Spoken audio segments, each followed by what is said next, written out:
ದಿನ ಕಳಿಸಿದ್ವಿ ನಮ್ಮ ಮನೆಯಿಂದ. ಬಟ್ ಅವಳು ಅಮ್ಮನ ಜೊತೆ ತುಂಬ ಗಲಾಟೆ ಮಾಡಿದ್ದಾಳೆ. ಬಂದ್ಲು ಅವಳು ಹಂಗೆ ಹಿಂಗೆ ಅಂತೇಳಿ ಆ ಥರ ಈ ಥರ ಎಲ್ಲ ತುಂಬ ಬೈದು ಅಮ್ಮನ್ನ ಬೈದಿದ್ದಾಳೆ. ಮಣ್ಣೆಲ್ಲ ಎರ್ತಾಳೆ ಮೇಲಿಂದ ನಿಂತ್ಕೊಂಡು. ಹಂಗಾಗಿ ಅಮ್ಮ ನಂಗೆ ಫೋನ್ ಮಾಡಿದ್ರು, ಹಿಂಗೆ ಮೇಲಿಂದ ಮಣ್ಣೆಲ್ಲ ಎರ್ತಾವಳೆ. ನಮ್ಮ ಅಣ್ಣನ ಹೆಂಡ್ತಿ ಸರ್, ನಮ್ಮ ಅಣ್ಣನ ಹೆಂಡ್ತಿ. ಅವಳು ಮೇಲಿಂದ ಎಲ್ಲ ಮಣ್ಣು ಎರ್ಸೋದು ಎಲ್ಲ ಮಾಡಿದ್ದಾಳೆ. ಹಂಗಾಗಿ ನಮ್ಮ ಅಮ್ಮನ ಸೇಫ್ಟಿಗೆ, ಅಮ್ಮಂಗೆ BP ಜಾಸ್ತಿ ಆಗಿತ್ತು.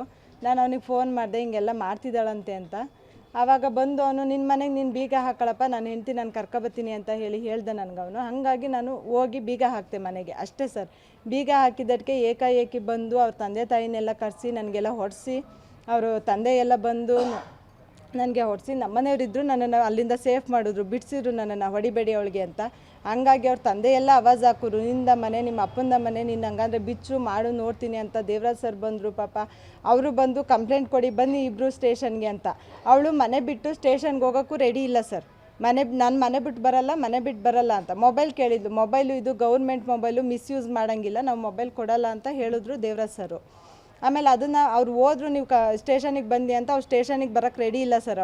ಅವಳು ನಿನಗೆ ದೇವರಾಜ್ ಸರಿಗೆ ನೀನು ಲಂಚ ಕೊಟ್ಟಿದೀಯಾ, ಅವ್ನು ನಿನ್ನ ಜೊತೆ ನಿನ್ನಂಗೆ ಮಾತಾಡ್ತಾನೆ, ಹಂಗೆ ಹಿಂಗೆ ಅಂತ ದೇವರಾಜ್ ಸರ್ ಮೇಲೆಲ್ಲ ಏಕವಚನದಲ್ಲಿ ಮಾತಾಡೋಕ್ಕೆ ಶುರು ಮಾಡಿದ್ಲು ಸರ್. ನಾನು ಹೋದೆ ಸ್ಟೇಷನ್ಗೆ.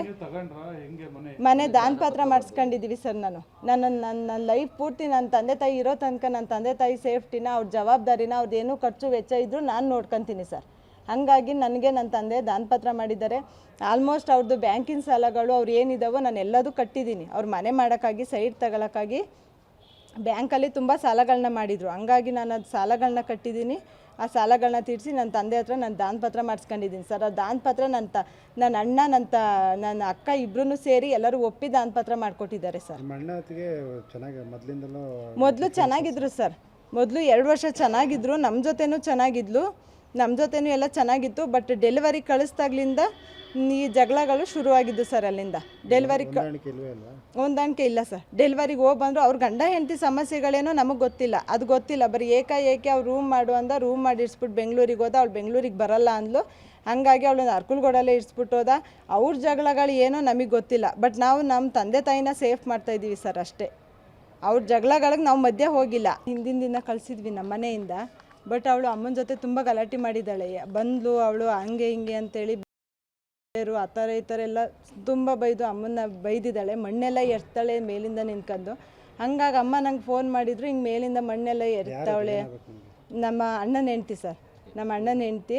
ಅವಳು ಮೇಲಿಂದ ಎಲ್ಲ ಮಣ್ಣು ಎರ್ಸೋದು ಎಲ್ಲ ಮಾಡಿದ್ದಾಳೆ. ಹಂಗಾಗಿ ನಮ್ಮ ಅಮ್ಮನ ಸೇಫ್ಟಿಗೆ, ಅಮ್ಮಂಗೆ BP ಜಾಸ್ತಿ ಆಗಿತ್ತು.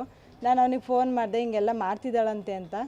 ಆವಾಗ ಬಂದು ಅವನು, ನಿನ್ನ ಮನೆಗೆ ನೀನು ಬೀಗ ಹಾಕೊಳ್ಳಪ್ಪ, ನಾನು ಹೆಂಡ್ತಿ ನಾನು ಕರ್ಕೊಬತ್ತೀನಿ ಅಂತ ಹೇಳ್ದೆ ನನಗೆ ಅವನು. ಹಾಗಾಗಿ ನಾನು ಹೋಗಿ ಬೀಗ ಹಾಕ್ತೆ ಮನೆಗೆ, ಅಷ್ಟೇ ಸರ್.